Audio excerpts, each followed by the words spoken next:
Kung babalik ka. Sa huling mensahe, sinabi mong paalam muna. Hindi ko alam kung babalik ka pa. Mga chat mo, re-read ko ng paulit-ulit. Pero hanggang sin na lang. Walang sagot, walang balit. Tumatawag ako, pero laging miss call.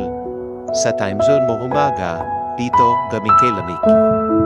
Inimanuo kung may tanong na bitbit. Mahal mo pa ba ako? O tapos na tong ang tahimik? Sa bawat notif, humaasang tangalan mo. Sa bawat tunog ng messenger, sana ikaw to. Pero wala, ghost mode ka, na parang alahala. Ako na lang ba naiwan sa ating istorya? Kung babalik ka, may lugar pa rito. Pero paano kung sa puso mo, wala na akong espasyo?